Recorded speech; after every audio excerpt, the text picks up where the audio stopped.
Hello, podcast listeners. We're going to take you on a jukebox tour today. It's 3v3 with famous musical solo artists. Sit back, relax, and enjoy this episode of JJ Meets World. And by the way, if you'd like to help support our podcast, visit jjmeetsworld.com where you can donate to our Patreon, pick up some killer swag at our merch shop, or click the link to Apple Podcast and give us a 5-star review. 1, 2, 3, 4. J.J. Gordon, sort of like that Indiana Jones in that he's always sniffing out his next adventure. Yes, he is! He's always interviewing guests so he can have them on his show and they can talk about pop culture, arts, and leisure. J.J. has his flag unfurled and he likes his french fries curled and he's fun and then he twirls as he goes to meet the world. He will march into the rain even if his ankle sprained. Take a peek inside his brain. This podcast is called J.J. Meets World. 3v3, which sounds a little bit like a basketball tournament for middle schoolers, but it's not. It's not a 3-on-3 basketball tournament.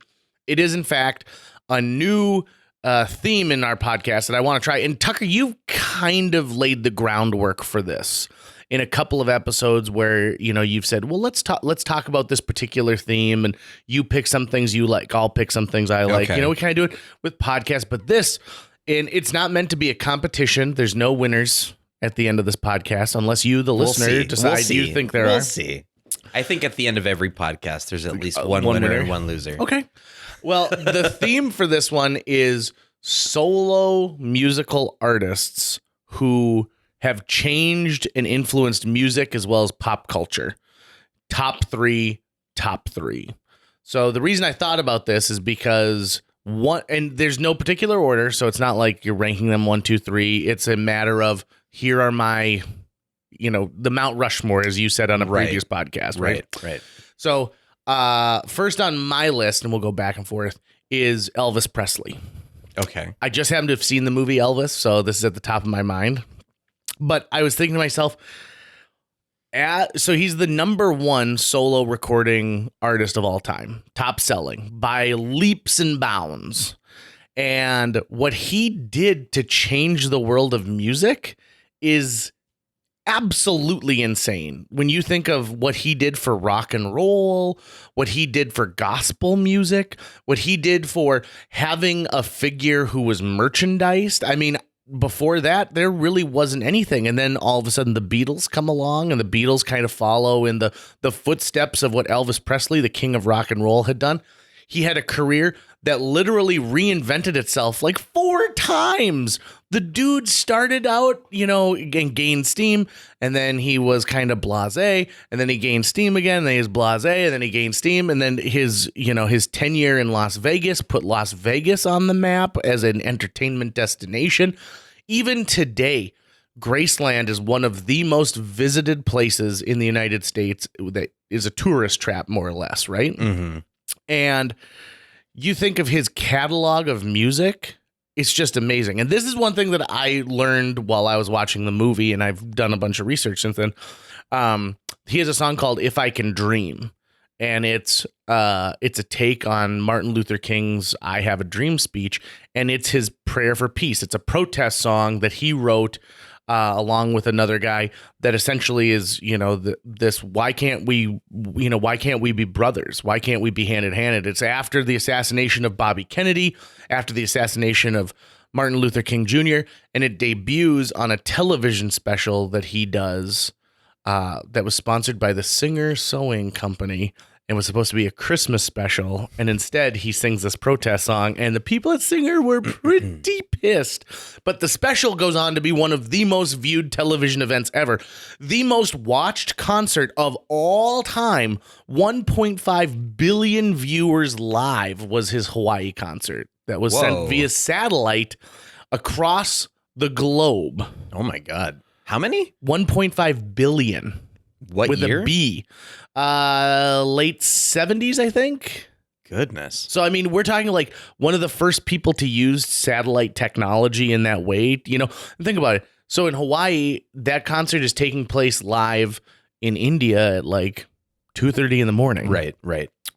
And so I think were they doing like a head count too of like how many people in different countries were watching? Like, so I believe it was pay-per-view. And so that's how you get to, so 1.5 billion television sets were showing it. Maybe more people were actually watching it. Got it. And this is at a time too where like it's not easy to get something via satellite, like you had to.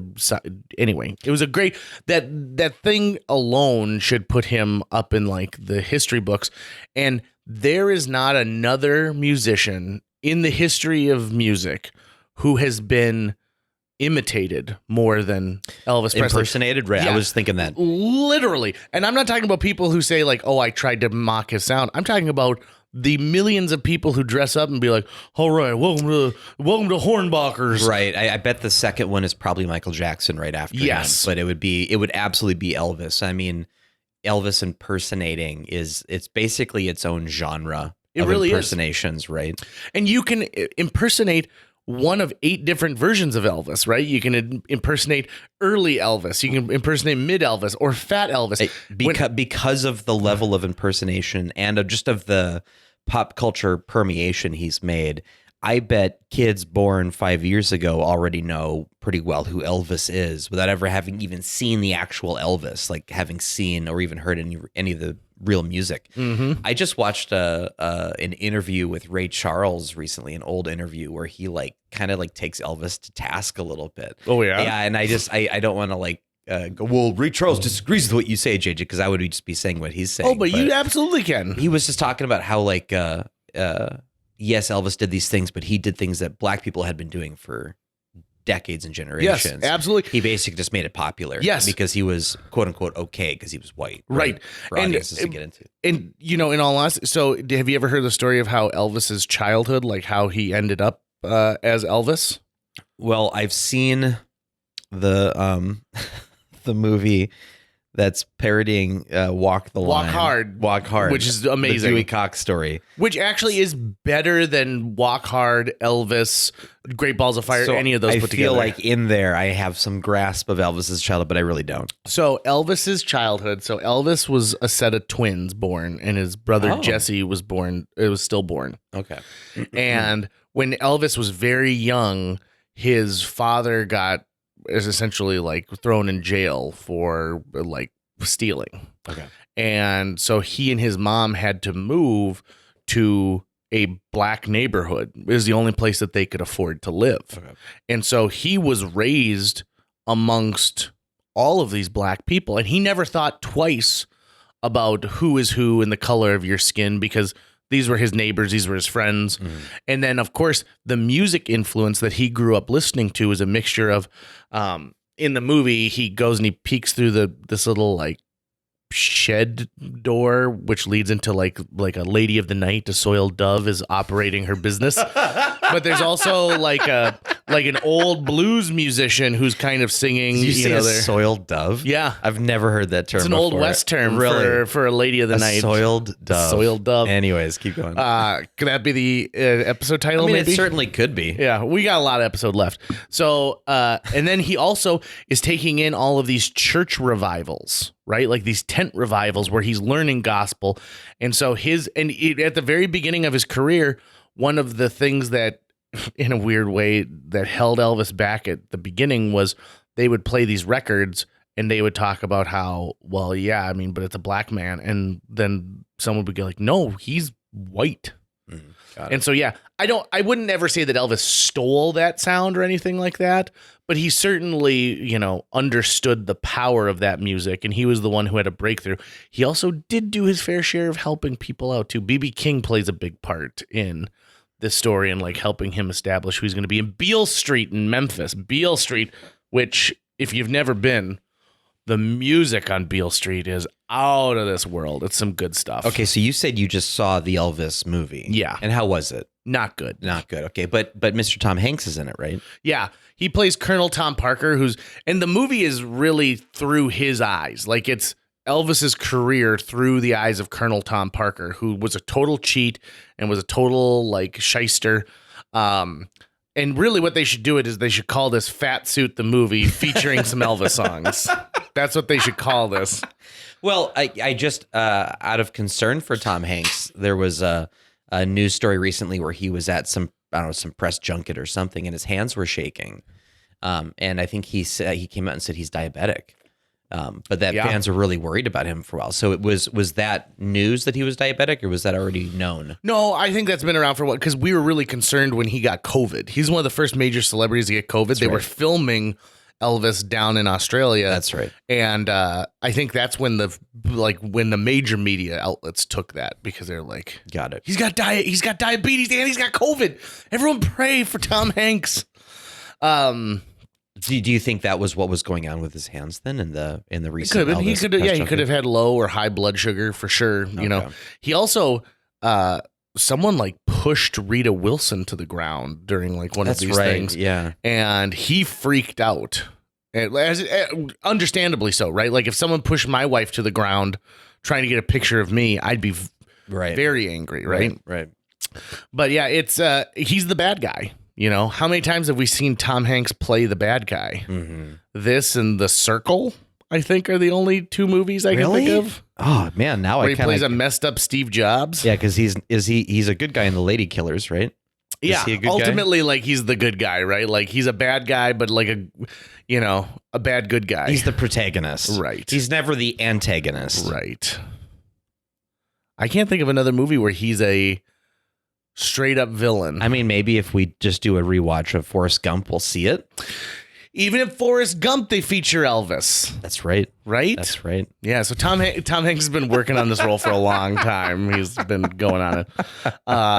So Elvis Presley would be in my top 3 of artists, solo musicians and recording artists who've changed music, have influenced music, as well as pop culture. Because even now, I mean, Elvis cookie jars, you can get, Elvis's face is on just about everything. Mm-hmm. And then I also think too, like everyone's gotten Elvis, everyone's got kind of their Elvis impersonation, I'm going to go to Las Vegas and Lisa Marie is my daughter. And be like, I love singing. And also I will say this though, obviously Baz Luhrmann, the guy who directed Moulin Rouge, Australia, he wants you to feel sympathetic towards Elvis in this. And if this is really, and the Presley family had said this is incredibly, this is true. This is the most realistic interpretation of Elvis that we've seen. And they're really using that to sell the movie right now because his family obviously plays a big part. Yeah. But man alive, if this is true, I feel horrible. Talk about someone who's so famous but so incredibly isolated. Right. And I had just read a book by Cassandra Peterson, who is Elvira, and she talks about meeting Elvis and, this moment where like it was just she and Elvis in his hotel suite. And he confessed to her that like he's lonely and, he never gets a chance to like really form like, friendships and stuff like that. And how like he was a gentleman the whole time, never tried to put the moves on this gal or anything like that. And she said it's amazing because at one point, when all the entourage goes away and like you're not seeing him on stage, you realize like, oh, he's just a man. Yep. Right? Just a person. Yeah. So that's one on my list. Do you have one on your list? I do, but I finished my Pepsi and I need the coffee now. So I'm going to go pour myself some coffee. Yeah. And then we're going to start with mine. While you do that, I'm going to read a note from our sponsor. Okay. The best pickle company in the world, Perry's Pickles. They're the best. You got to try them. They're sweet and tasty and crisp. In fact, if you buy the 1-gallon jug right now, there's a special toy inside. That's right. Perry's Pickles has decided to go the route of cereal box style advertising. If you open a jar, a 1-pound jar, deep inside of that, you're going to find a plastic pickle. Inside that plastic pickle is a toy for the young ones in your family. Perry's Pickles is without a doubt one of the oldest companies still producing pickles the way they did during the Civil War. Now, you might say, why is that important? Well, I'll tell you why it's important. In every single jar of Perry's Pickles, they make sure to include 1 drop of sweat from someone who's working in the factory. They say the saltiness of Perry's Pickles during the Civil War, when they couldn't get salt on a regular basis, well, the people who were working over the vats making the pickles would sweat into it and add to the salt. So that's why Perry's Pickles still includes 1 drop of human sweat to make that extra special taste. So if you are at your local grocers and you ask them for Perry's Pickles and they say we've never heard of them, stop shopping there. Just don't ever go back again. Perry's Pickles. Also online at deansserviceandmasterworks.com. Okay, we are back. So I'm going to start mine by seeing if you can guess who it is by my impersonation of them. Okay. Okay. Because this person also has a ton of impersonations done of them. How does it feel? That would be... How does it feel? I believe we're going back to Hibbing, Minnesota to meet Mr. Bob Dylan. Yep, Robert Zimmerman himself. Yeah, Bob Dylan.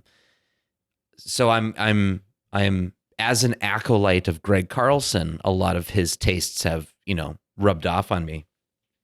And which I'm very grateful for, because a lot of the pop culture music I've gotten into through him. And I want to give him credit here because I'm going to use his phrase that I've heard him say a lot. But I agree with it, which is that I worship at the altar of Bob Dylan. And Dylan is one of those people who, for starters, even people who say they don't like Bob Dylan will find out, well, they actually like a lot of Bob Dylan's songs, just not by Bob Dylan, right? They want to hear them covered by someone else in some other fashion, which is done a lot, which tells you how amazing of a songwriter he is, and just as a poet and as an artist in general. But he's also someone who, just like Elvis, went through very specific phases in his life. Elvis is, at least to me, outwardly seem more described as like what version of him you're going to see when you look at him, right? Is he tall and thin? Is he fat and drunk? Is he, those versions of Elvis? But with Dylan, it's actually, what does his voice sound like? Because he goes through eras where his voice just totally changes entirely. And it makes you go like, whoa, like what batch of drugs did he do in that moment that really got him into this place, or why was he doing it? But then in the long run, you find out, no, it's because he gets bored. And so he wants to change things up. And so he looks for new ways to do something. He's like, I used to do it like that all the time. I'm kind of sick of that. I've done it a million times, right? And that's something that I think a lot of us don't think about for professional musicians like Elvis or Dylan. Have you seen Dylan? Anyone, really? Have you seen Dylan live? No, every time he's come to Fargo, something's come up where I wasn't able to go. I really wanted to.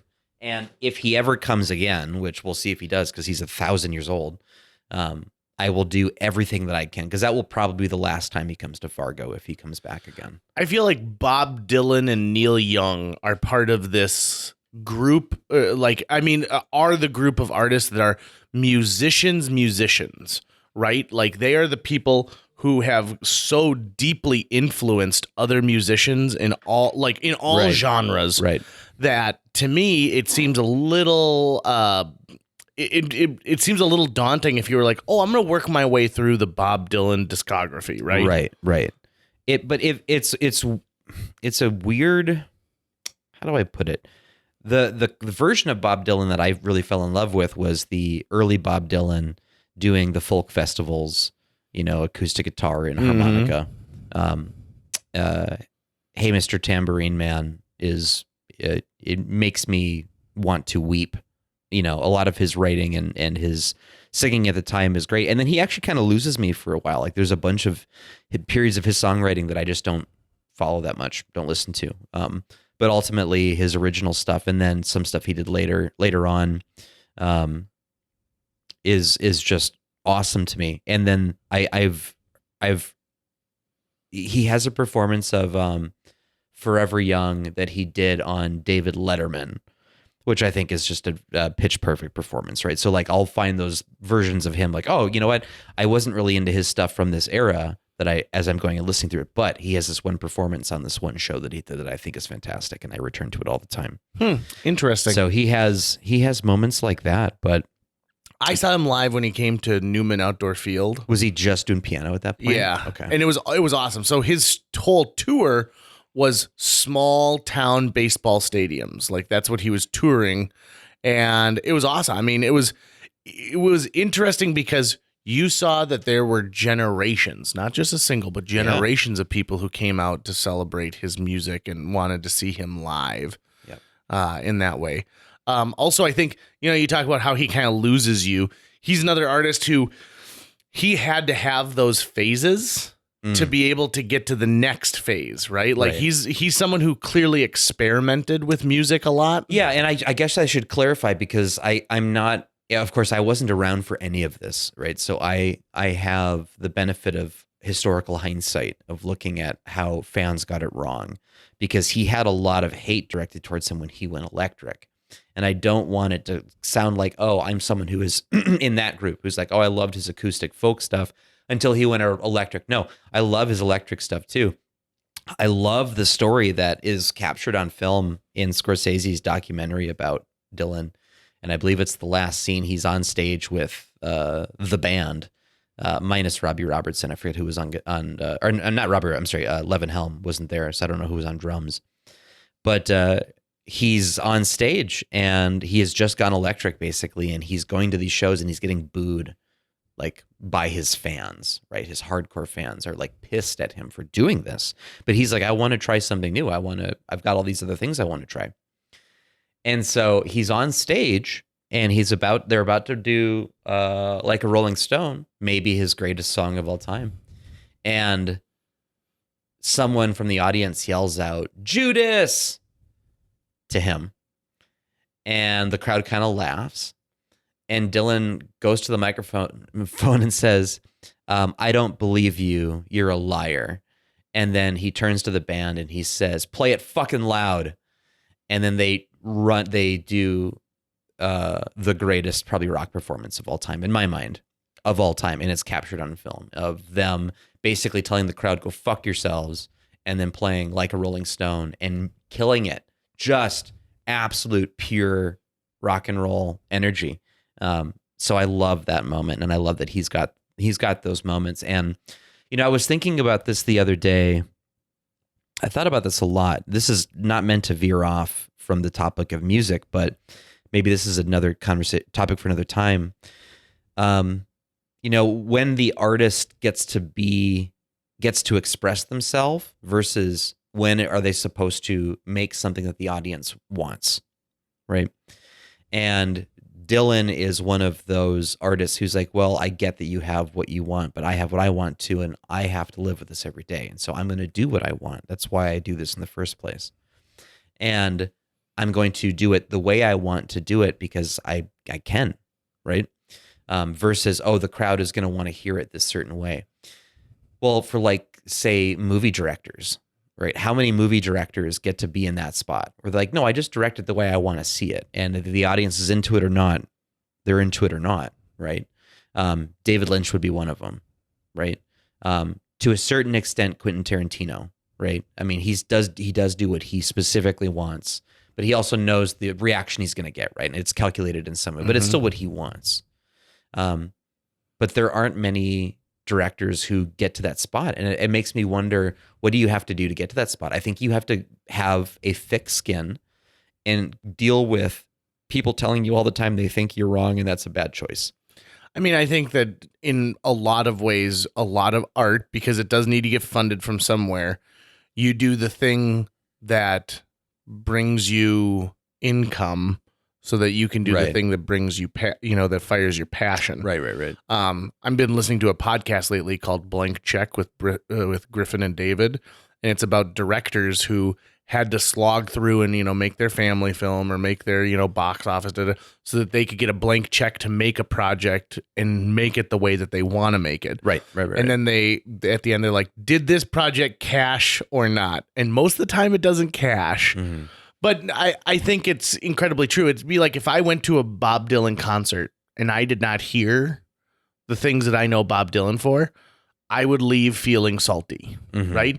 Now, that being said, he's performed how many concerts over the years? He's sick and tired of playing some of those songs, right? Right. Well, you are gonna get those songs, but you're gonna get like brand new orchestrations of them, right? So it's kind of, if you can look at it in that way of, oh, I'm gonna get something new, but same, right? Sure. That's actually pretty awesome. That would make me go, oh, I really want to go see this concert now because I want to see a new variation on that song played live. One of my favorite concerts I've ever went to, because I remember it, is I saw Tom Petty. I've seen Tom Petty like 4 times, and I'll only because now Tom Petty's passed. But I saw Tom Petty at the Xcel Energy Center and they had just released a new album like 3 months earlier. And Tom Petty comes up to the mic after, they had played Running Down a Dream and Free Fall, like all these things, right? And people are going nuts for it. And he goes, all right, now we're going to play a couple songs from the new album, AKA Your Chance to Go to the Bathroom. And the place just it was Wildflowers was the name of their album. And people cleared out. They're like, yeah, we don't want to hear your new stuff because we don't love it yet. They go on to eventually love it, but they don't love it yet. And I think the only artist I've ever seen who, when he plays new stuff, the crowd goes wild for it, in my opinion, that I've seen personally, is Dave Matthews. So when he released Mercy, people love that. In fact, he says, I'm going to play a song from my new album. I think you guys are going to like it. And I yelled, we love Mercy, Dave. And this is at the Nicollet Island Festival. And he looked right at me and nodded. And I looked at my buddy Phil and we both made eye contact and went, what? That was a red letter day. Well, anyways, Bob Dylan is the first on my, I guess, we're doing Mount Rushmores, but of threes. Yeah. 3v3. Okay, when you say that, though, when you say the V, it does make it sound like we're fighting. Right. It's just because it's an easy way. It's already established. It's the not 3v3 isn't established. If it's we're not just like gonna be Batman v Superman, where there's like a misunderstanding at first, but they're really going to become a team at the end. Did they though? I feel Yes. like there's still animosity between them. They became a team, though. Have you not seen the Snyder Cut? I haven't. You should. No, I can't. I know, but people have told me by adding that extra half hour of footage and stuff like that. Oh, dude, no, that's totally wrong. You have it wrong. You have it wrong entirely. We're gonna veer off for a second here and talk about the Snyder Cut. Okay. Yeah. So before I watched the Snyder Cut, hold on. Are you talking about Justice League or are you talking about Batman versus Superman? Justice League. Okay. There's no Snyder Cut of Batman versus Superman, which is the one where they become a team. Right, but I'm saying that's what I said was they become a team. So that's why I can't bring myself to watch the Batman versus Superman that is 30 minutes longer, got it. even though people are like, no, trust me, the extra 30 minutes makes it really good. Okay, then now I understand where the miscommunication. Yeah, I watched the Snyder Cut. I thought you were saying, no, you haven't watched the Snyder Cut because you thought it's only an additional 30 minutes. I'm like, it's a completely different thing entirely. Okay, good. Now, I will also say this. I'm like, listen, it's horrible. Justice League, the Snyder Cut is horrible. Okay. And I think just because it's better than the one that you already saw... It's like getting back together with an ex-girlfriend and being like, yeah, this is comfortable and I like what I'm seeing here. But, she went off and she spent a summer in New Zealand. Here's so now we've got new things. Here's how this ties in, right? How did they treat Zack Snyder, though, at Warner Brothers? They hired Zack Snyder to make Zack Snyder movies. Zack Snyder was making a Zack Snyder movie. And they're like, but why aren't you making a Joss Whedon movie? And it's like, because I'm not Joss Whedon. I'm Zack Snyder. You hired me for a thing I pitched you. Mm-hmm. You've seen the movies I make. You hire me for my view of this and I'm making that. Why are you chickening out? At the very least, just stick with it, right? Stick with your thing. And they're like, but did you see what Patty Jenkins did with Wonder Woman? We kind of wanted a little more what Patty Jenkins did with the first 90 minutes of Wonder Woman. Sure, but that's the thing, right? But then was her follow-up that Warner great? Brothers all in on Zack Snyder making this amazing DC universe crumbled so fast. Well, but they did it to themselves because they didn't stick with it. Had they stuck next to Zack Snyder. They gave him that first Superman movie and they gave him Batman versus Superman and none of these things worked. Well, for us, but there was definitely an audience that was really into it. And that followed it, people went and saw Superman Returns as well, right? But I'm saying it's a bigger mistake to then just veer off mid-making of Justice League and go, let's just have a totally different thing now. To be honest, Zack Snyder had to step away, and someone else had to step in. But they were already pushing him out, which is they were definitely pushing him out. But here's what I'm saying: that was a director who was being told, we don't want you to express your vision. We want you to make this other thing now, right? And then they thought, well, we're fixing it, making the other thing, and they made it far worse. And I disagree with you. I think the Snyder Cut's actually fucking awesome. Ugh. I actually really got into it. I actually was won over by Zack Snyder in the end. But at the same time, I had just watched the Whedon cut that same day, right? So I could do a direct comparison. Mm-hmm. So when you are comparing the Whedon cut to the Snyder cut, I mean, it's night and day. Yeah, no, It's not even I will close. say this. What close. Zack Snyder's version of Justice League is better. It is better There you than go. the one that we got first, that had all those Whedon aspects to it. Yeah. Even just the effects alone on it, are better. But I still thought it was a crappy Justice League movie.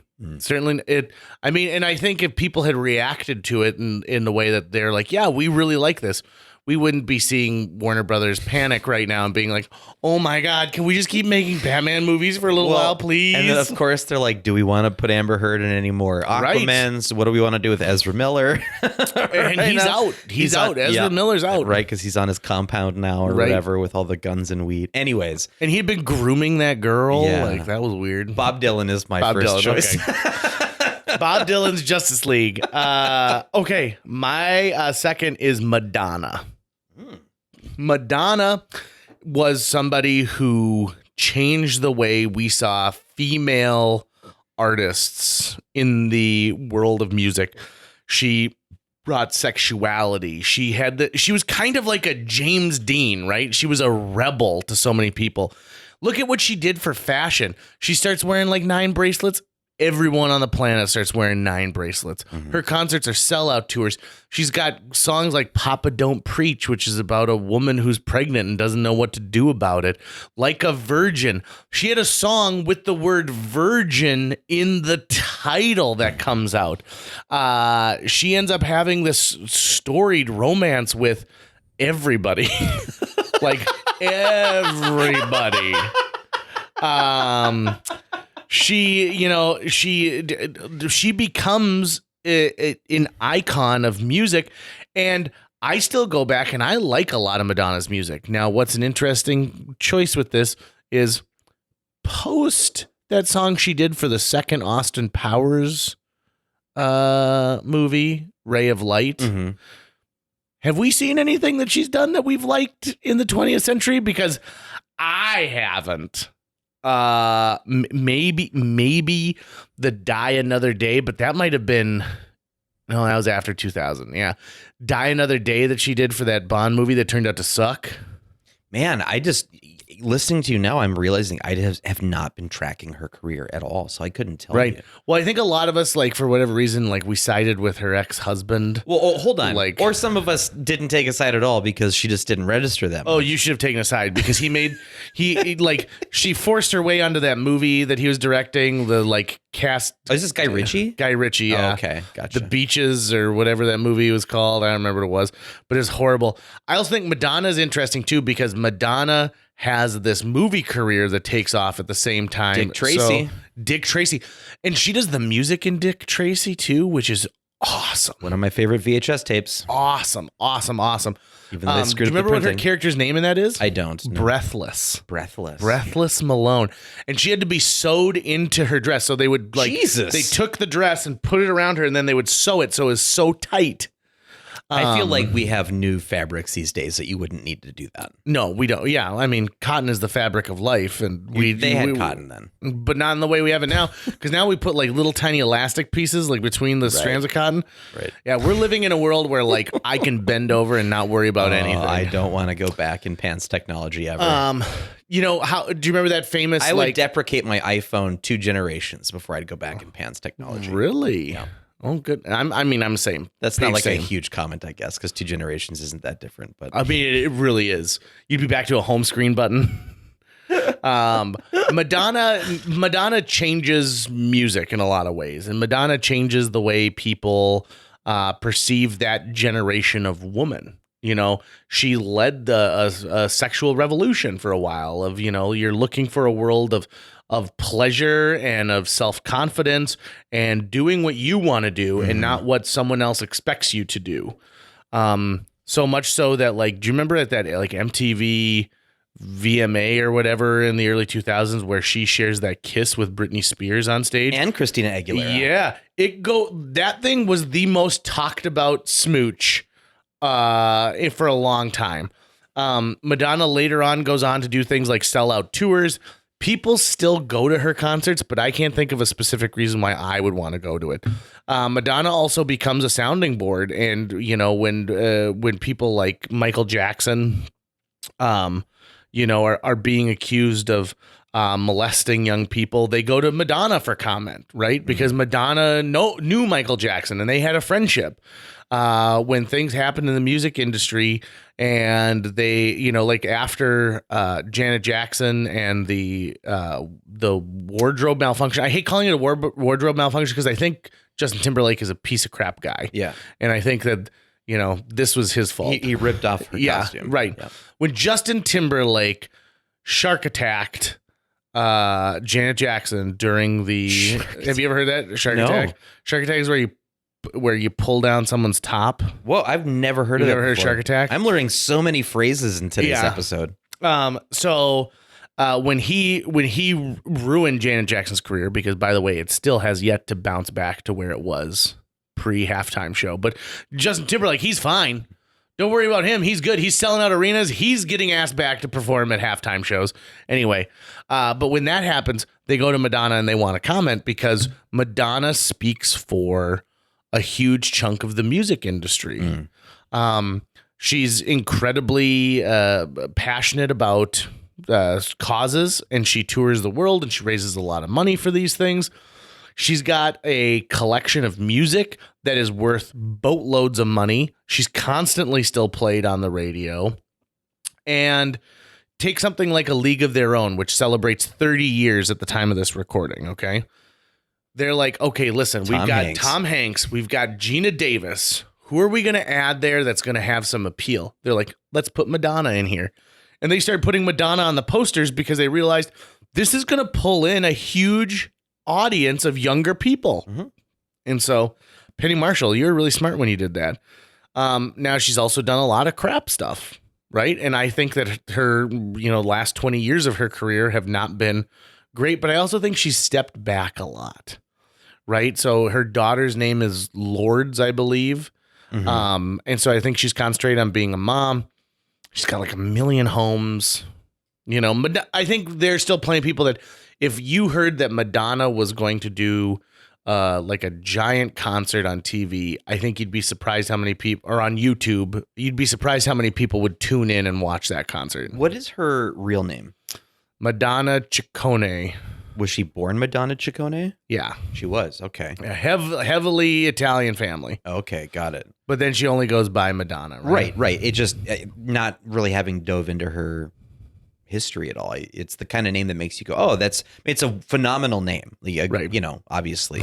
Okay. And honestly, think about the people that she's been associated with over the years. So her relationship with Sean Penn, famous. Warren Beatty, famous, right? These were heirs. And then she had that documentary came out about her that was all the behind the scenes footage. And no one had ever done something like that with someone who as famous as Madonna at that time. And so, she opened up her life to show people what it was like. And I think a lot of people were like, whoa, you're naked a lot in front of a lot of people.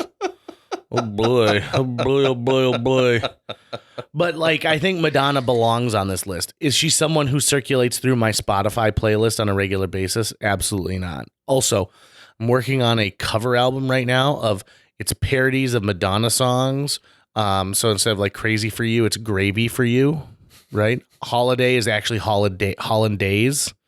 And so I'm just going to work on this long collection of food related Madonna parody songs. Madonna, my number 2. Tucker, take it away. You got it.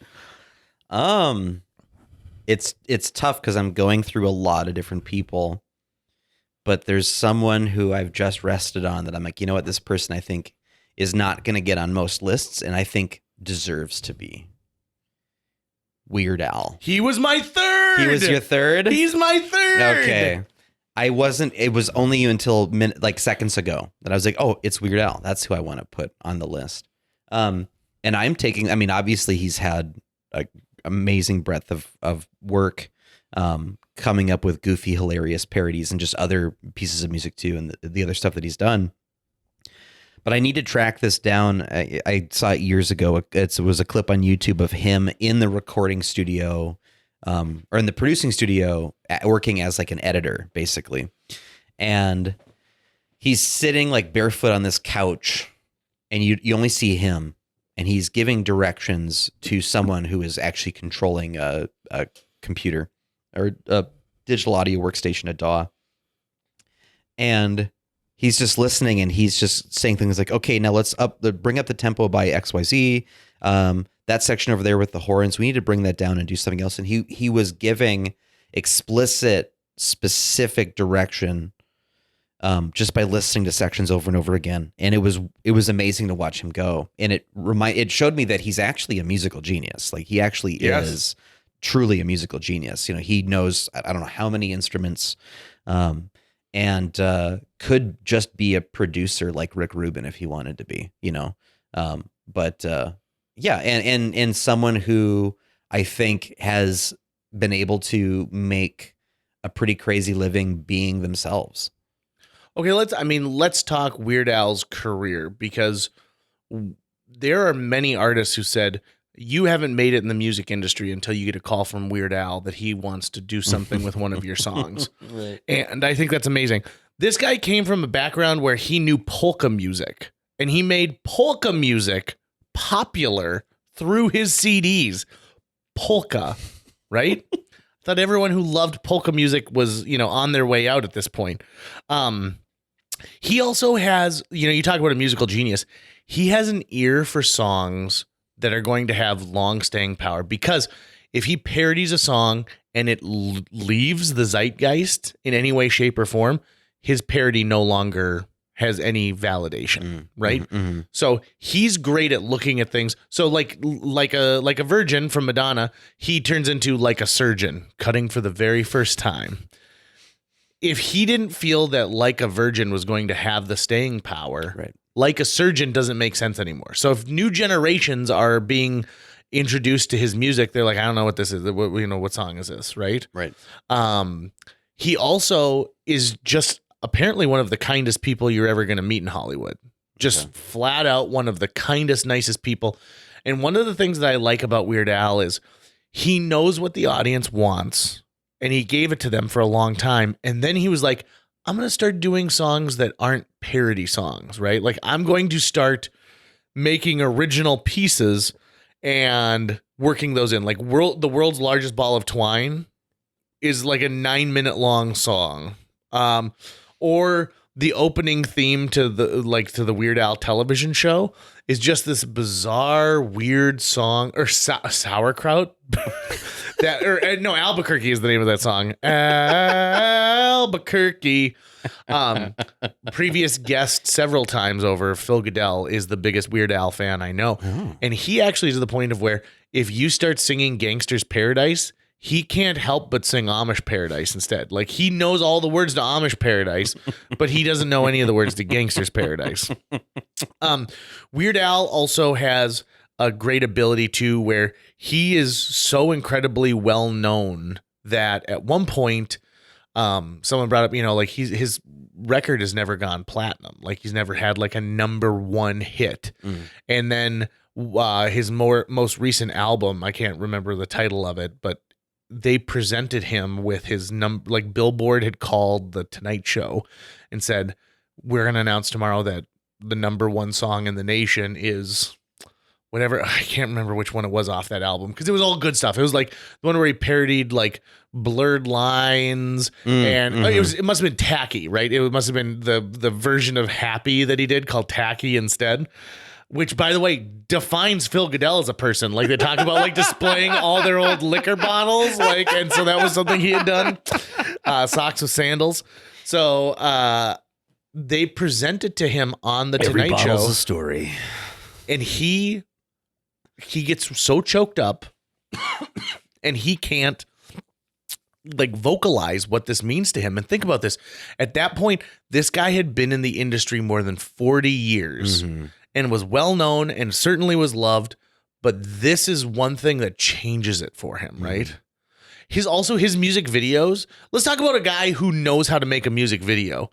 The music video to Fat, where he parodies like Michael Jackson in that like inflatable fat suit, is amazing. He directed the video for "Rock in the Suburbs," Ben Folds' radio single from when he went solo after the band broke up. I haven't heard that song in so long. Yeah. I'm gonna listen to that right when I get it. Weird Al's in it too, because there's a quick shot of Weird Al and Ben is playing what looks like kind of like a record exec or something.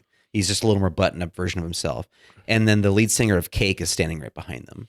And I think it's Weird Al. They're like listening to Ben Folds play because he's playing every instrument. So there's multiple Ben Folds playing the instruments, and they're in the booth like, oh, you know what? Here's what we have to do. And then it cuts to the panel, and Weird Al dials down the suck and dials up the rock.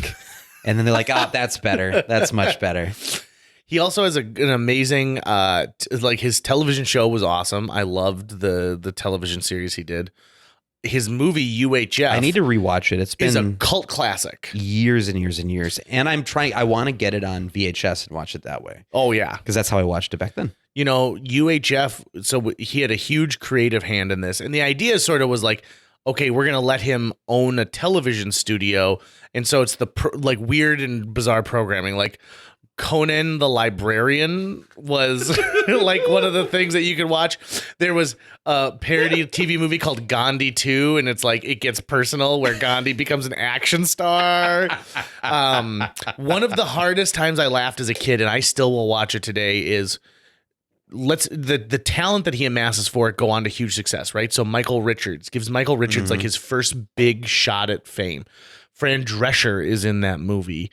It's just filled with tons and tons of people who go on to do massively huge things. And Michael Richards' character is called Stanley Spadowski, and he's the janitor. And one day, like, Weird Al is just dejected while he's filming this like crappy like Uncle Stucky's like, you know, House of Fun, and he gives up and he walks off. And Stanley, like, as the janitor walks in, and he's like, I got this new mop, and I love this mop, and my friend George gave me this mop, and it's great.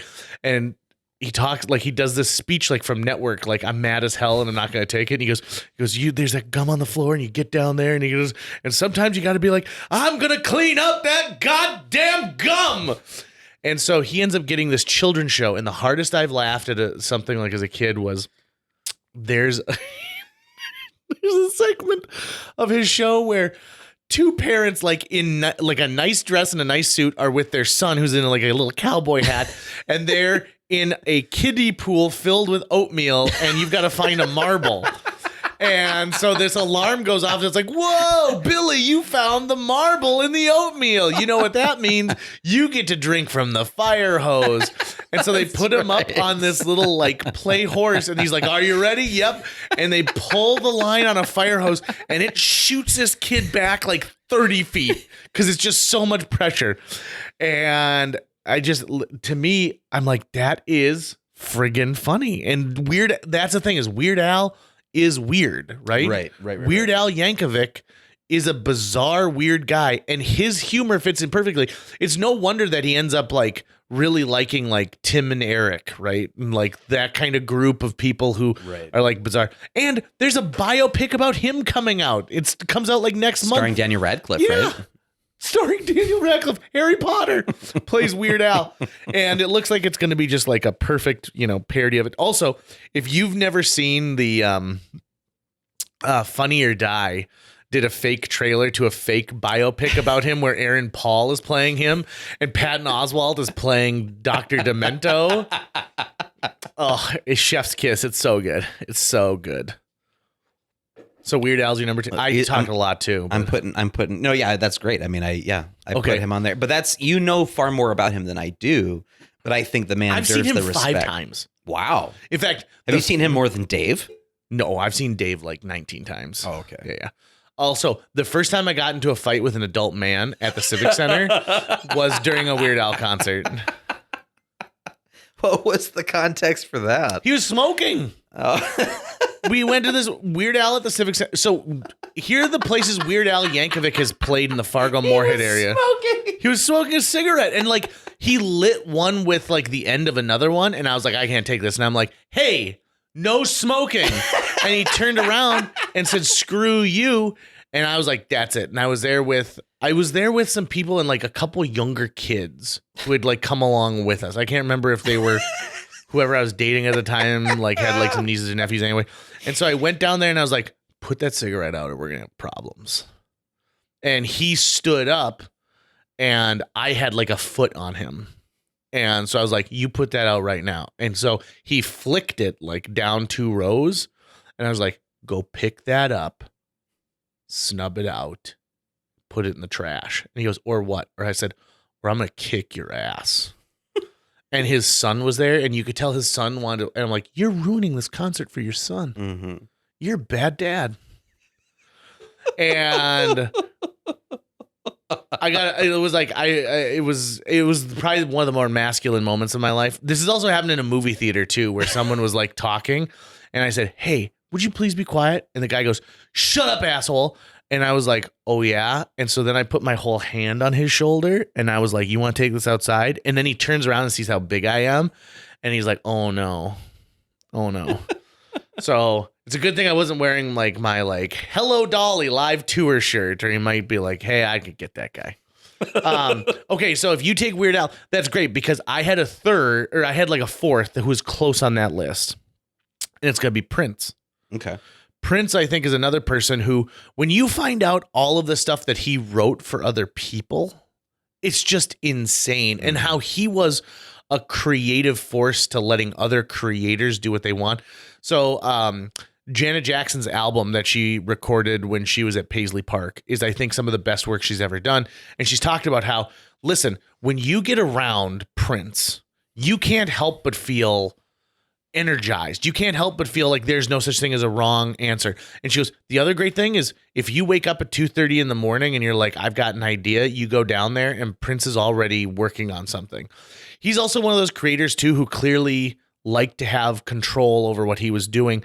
And they built a special boom arm in his recording studio that is on the control side of things. And in the control room, if you go through Paisley Park, is padded really weird. And you're like, why would they put all this padding? Well, it's because he would sit there and record individual parts by himself so that he could work at 2, 3, 4, 6 a.m., whatever it was, and keep working on whatever he's doing. He also was somebody, too, who I think really helped that sexual revolution of the 80s and early 90s. He's somebody who, whatever he did, people seem to like he changed things in a little way. Brian Henson talks about when Prince's episode of Muppets Tonight being one of those things where people were starstruck getting to see him, right? Yeah. And then they pitched ideas and he helped improve them rather than just saying like, yeah, I'll do that, or no, that's too silly for me. He actively went out of his way to help improve these things. And so Starfish and Coffee, which I think is one of my favorite Prince songs. If you haven't heard it, it's awesome. But they do a Muppet version of Starfish and Coffee where he's singing and interacting with this classroom full of Muppets. And one of the Muppets is made to look like Prince, like an 80s version of Prince. It's friggin' awesome. It's so good. His Super Bowl halftime show is the greatest one of all time. Right. Right. And people still to this day talk about how that's kind of the benchmark for musical halftime shows. Yeah, for sure. But also it's like, of course, Prince did that. Right. Of course, Prince was able to like decide, I chose for it to rain today. Right. And you sort of like wonder like what kind of cue do you have to the universe where like they can have that work out just perfectly. Right. Especially in those shoes who was always wearing. Mm-hmm. His fashion sense, is just amazing. And the amount of people that he brought up along with him. Thank you, amazing. Minnesota, for both Prince and Bob Dylan. Yeah, what the hell? We got something in the water. No kidding. Okay, so I don't need to go much further on Prince because I feel like everyone's like, yeah, we get it. We get it. We've been to Paisley Park. They turn the U.S. Bank Stadium all purple all the time. Like, we get it. Right. Also, unappreciated to the level he was before his death, because I think that there were a lot of Prince fans, but I think a lot of people realized I didn't know what I had until I lost. There's definitely a certain generation of people too who are really honed in on Prince, like the Greg Carlson. I'm going to mention him again, but he's ultra Prince fan. Right? He would probably put Prince side by side with Bob Dylan for his own tastes, and people from his generation, especially in the area here, have a deep affinity for Prince, no question. My third is mostly a personal choice, and I'm realizing now that the three people on my list I've never seen in concert, but I could still, so I need to do that before they die. I also think that's another gold star reason why they're so influential is like you've never seen them live, but it doesn't matter because Right. Okay, so who is it? It's Alanis Morissette. What? Yeah, I am a big Alanis Morissette fan. Okay. And I just take me on this journey. I dig her. I like her voice, and I like the way she belts it out, and I love the way she performs.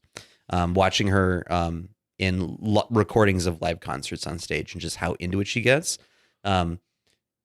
She's the kind of singer who I look at her and then I compare her to people using auto-tune today and stuff, and it's like no, I'm not paying to hear what a computer can do. I want to hear what this human being can do, and when she sings, I feel it, basically. When she sings, I feel it. I feel that way with some of Bob Dylan's stuff, depending on the moment. Sometimes, too, it's just a mood you get in, right? Like, Alanis Morissette is one of those artists who you may not be into her until one day you're in a particular mood for some reason and you hear one of her songs and it just hooks. And then you go, oh, I get it now. Right? Like I didn't get it before. I get it now. And I've gotten it with her for a long time. So, I mean, I love her as God in Dogma. Mm-hmm. I would cast her as God in any film I could get a chance to if I had the opportunity to. I just dig Alanis Morissette. And so I'm team Alanis. And so she is on my three that I'm going to carve into stone today. But I'll carve more into stone on another day. Now, an interesting fact about Alanis Morissette, of the 6 artists we've talked about, she's the only one who's had her catalog turned into a musical on Broadway. So, which is surprising to me that Madonna hasn't done something yet. And I mean, she's had song like a Virgin is included in the Moulin Rouge musical, but like, doesn't she? Madonna would have been immediately. Right. Right. Bob Dylan, I could also see someone putting together like a musical, and it wouldn't be like a Rodgers and Hammerstein showy musical. It would be a deep, heady, like Once type musical. There are things that are like reviews, of his stuff, but yeah, not like with a narrative written through it, I believe. Do you have any honorable mentions? Because so many honorable mentions. It's hard. It's hard. It's there are too many, which is why I say these are the 3 I came with today. But tomorrow it could change. Tomorrow it could change. Stevie Wonder, I think, needs to be on there somewhere. And I would put Ray Charles in there somewhere too, more than likely. My personal favorite, Ben Folds, I would want him in there somewhere, but he is just, nowhere near the cultural impact, not even close, and never will. But as a personal, favorite, he's up there. But I could go on and on. I mean, the thing is that we're restricted to solo artists, and oftentimes I'm thinking of musical acts. Yep. So sometimes that's a soloist, sometimes that's like a band. Beatles can't be on this list unless you choose. I'm going to go Paul McCartney during his solo career to be on there. Right. It was really hard for me not to include Garth Brooks. I figured really he was hard. A lot of the things you were saying about Elvis, I thought could be said about Garth Brooks as far as the widespread of the spreadness of the popularity. Yeah. Having that level of amount of people that into you. I mean, he's the biggest name on country. Without a doubt. And he redefined what country music was. Right. Right. He took it from, he took it from something that was good and made it better and made it different than it was before. Yeah. I mean, this is where the V comes in the episode. Yeah, it's different. It was really, really good before, and now it's something else. Well, it's technically not country music anymore, right? Like there's very few people who make country music. So take Taylor Swift. She's a country artist. I say all this with love because I grew up in a Garth Brooks household, and I like Garth Brooks. Garth Brooks is the greatest showman I have ever seen on the planet. I've seen his concerts 7 times now. I got in the 4th row for one of them. That dude it makes you feel like you are the best audience that he's ever had, and that he's like, listen, I know that everyone's got plays to be tomorrow, but we're gonna go all night. But really, it's a tight show, and he does it again. And like they cleared the audience out, and then they have another 10:30 show that night. How much have we talked about the Your Mom's House connection with Garth Brooks on this show? A lot. We have talked about it. Okay, Yeah, I don't want to keep going over old ground, but No.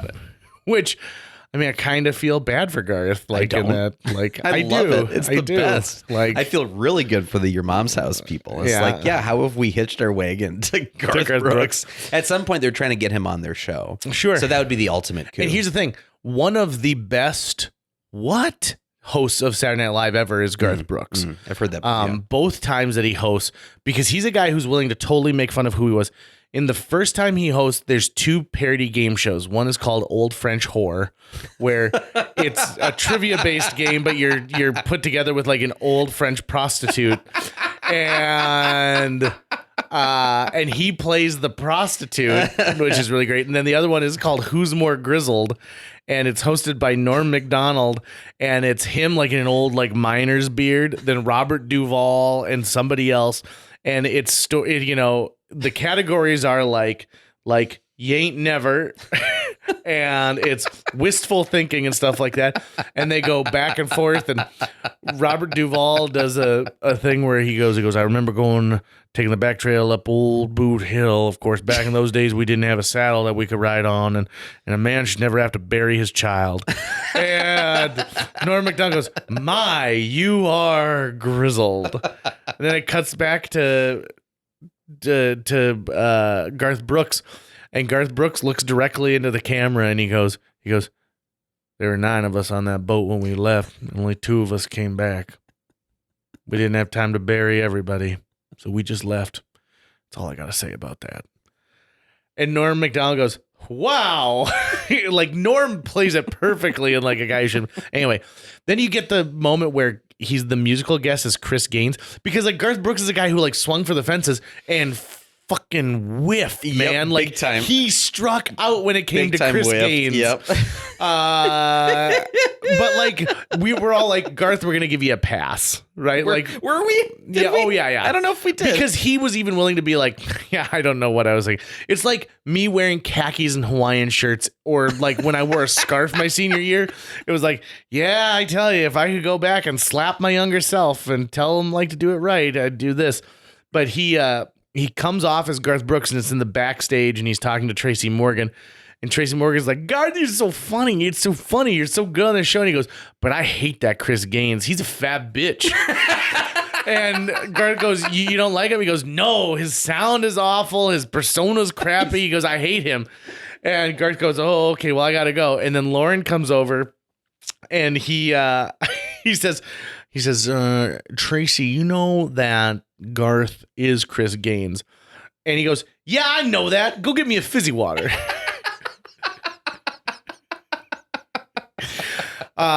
So Garth Brooks was on my honorable mention list, and pretty high up there. You know, I thought about Janet Jackson. I'm surprised Michael Jackson didn't make this, right? Because Michael Jackson is somebody who definitely had a huge influence on pop music. And I think it comes down to, because we're sort of loosely following any sort of protocol in that we each come up with 3 to spur conversation. But had there been like, okay, we have to go by things like how many records were they selling?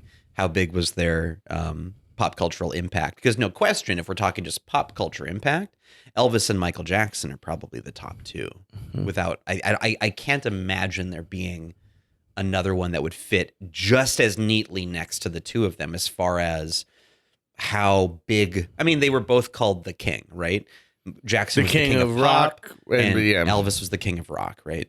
So when they've achieved that status, I mean, that is people just saying they were the biggest, right? They were the biggest. So yeah, it's hard to imagine who would be as big as that. I mean, Bob Dylan is as seismic as them, but in a different way. Like it's not the same level of the trajectory is different. Just totally different. And you look at someone, you know, like Michael Jackson. Michael Jackson had influence from it's not like he's sitting there like at a piano, like coming up with all of his songs, right? Like Right. at one point you get people who like really are just the performer of the song. Right. You know, like, and is it the performer or is it the melody or is it the lyrics, you know? And so a lot of people like a Richard Marx is a guy who wrote a ton of songs, has written songs like crazy for people in tons of different things. And he doesn't get the acclaim I think that he should get because he's not a famous household name, even though if you looked in 100 CD booklets, you would see his name everywhere. My guess is his properties are pretty nice, though. So yeah, right. Like not he's super worried about him. He definitely has plenty of stuff to have on his own. He's one of those guys that I have. Is he alive or dead? I have no idea. He's alive. Yeah. Okay. Got it. I met him. He performed at the Fargo Theater, and I met him at a restaurant right before. And I was like, "Oh my God, you're Richard Marx." He's like, "Yeah." And what movie was I watched a movie not too long ago, and I saw that he contributed a bunch of original music, and I brought that up, and he's like, "Oh, it was Clifford." He had written original music for the movie Clifford. Oh, not Clifford the Big Red Dog. Not Clifford the Big Red Dog. Clifford 1990, like 2 Martin Short, Charles Grodin. Yep. And he's like, you remember that? And I was like, yeah. So, You know, if we were going by album sales, I bet someone who would sneak onto the list somehow and you'd be like, what? But it'd be through a technicality in some way would be Kenny G. oh yeah. Just because the amount of CDs he's probably moved through Starbucks alone is pretty wild.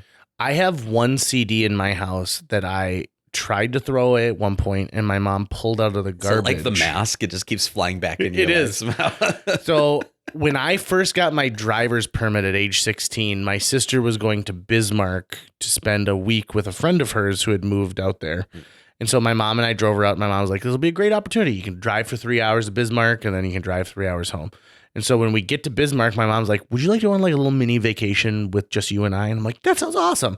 So we plan to drive up through the Peace Gardens and then go into Canada, which I had never been to, and then go over to Winnipeg, stay a couple days in Winnipeg, and then come home. So my mom... Patty making memories. Right, I know. And so she called my dad, and she's like, listen, I need you to call the credit card companies and tell them that I'm going to be in Canada, and I'm going to be spending money, and I need you to pick a hotel. And so my dad had done a bunch of business in Canada, and his salesperson... a guy named Jeff, he's like, Jeff, could you recommend a hotel? And he goes, oh, I always stay at the Grand International. And so we booked us at the Grand International. And the funny thing about that is when we got there, like it's a chandeliers in the like lobby type place is gorgeous. And so when we were telling my dad about it, and he's like, he shouldn't be staying at a place that nice. And so he told Jeff, he's like, you're going to find a Comfort Inn next time you're in Winnipeg. I'm not going to, why are you staying in this place that's like $180 a night? So this is a long story to get to. There's a place in in Winnipeg called The Forks. And it's where the Red River forks off and kind of, it's an artsy area and it's got an open air market. And so my mom and I go to it, and it's really neat, and it's very bohemian and artistic, and I'm just loving it, right? I also bought an Indiana Jones style like hat, and I was wearing that on this whole trip. I'll show you a picture one day. It's very embarrassing. Again, was this still like t-shirt in the pool phase?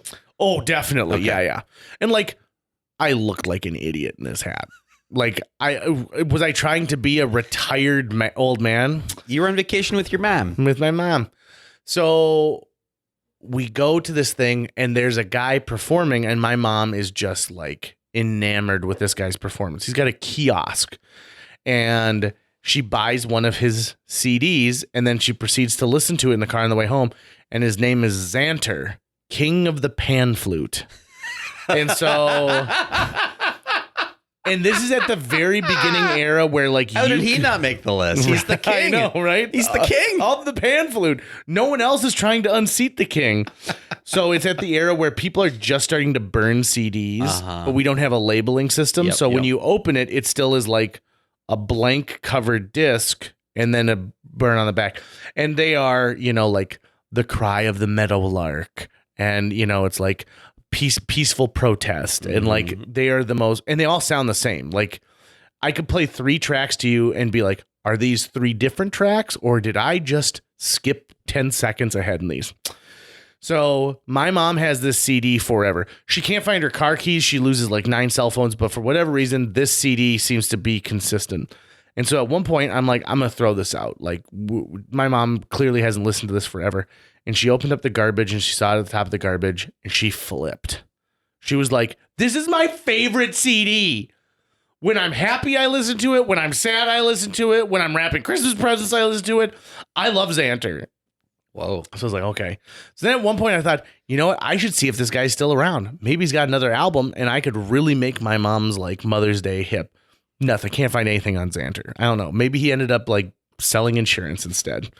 So my mom dies and we're cleaning out all of her stuff. She's got 6 CDs left. And one of them is the Bodyguard soundtrack. My mom had that. Yeah. One of them is, or 2 of them are Blender's Christmas CDs. Okay. There's one called The Tractors, which I have never heard before. And then something else. And then Zanter, the King of the Pan Flute. So I took the CD, I ripped it, I put it on an iPod because I was like, this will be something that I think fondly of my mom, right? Yeah. And I still haven't thrown away the CD. It's one of like 5 CDs that are left in our house. And we don't have I don't have a CD player. Not even in my car, I don't have a CD player anymore.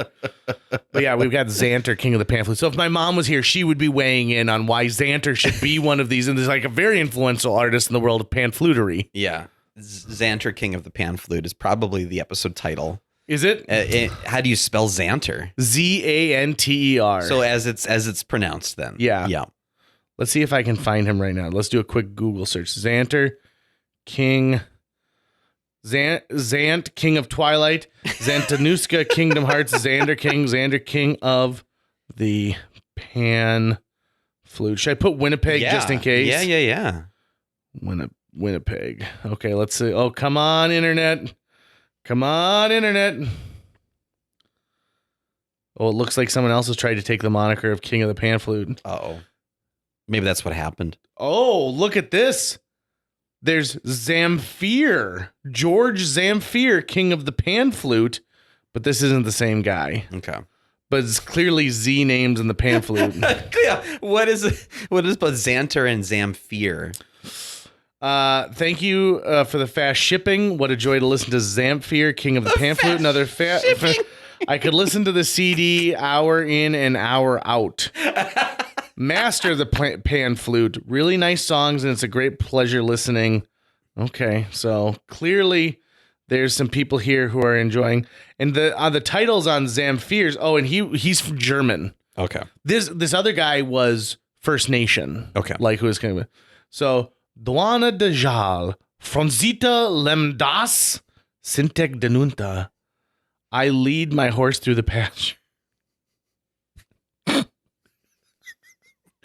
Oh, God. Okay, well, I would have loved to see these kings battle to see who is the rightful Dane of the Pan Flute. Well, who knows? Maybe that history is out there and it just needs to be recorded. See, now Zack Snyder could make that movie, right? He could. The King or like Long Live the King, something like that. All right, this episode of JJ Meets World, I hope everyone enjoyed it. Tell me how right or wrong we are in social media. And a huge thank you to Perry's Pickles, the Civil War pickle favorite. That's going to wrap it up for today's show. If you enjoyed this episode and would like to help us continue to produce new episodes each week, visit jjmeetsworld.com, where you can donate to our Patreon, pick up some swag at the merch shop, or follow our link to Apple Podcasts and leave us a 5-star review. You can also follow us on social media. We're on Facebook, Instagram, Twitter, YouTube, all the sites the cool kids are using these days. JJ Meets World is produced every week by Tucker Lucas. You can find out more about Tucker's work by visiting moonbasemaria.com. If you want to get in touch with your host with the most, check out linebenders.com, where you can find direct contact info for JJ or booking information. These pickles gave me the worst diarrhea.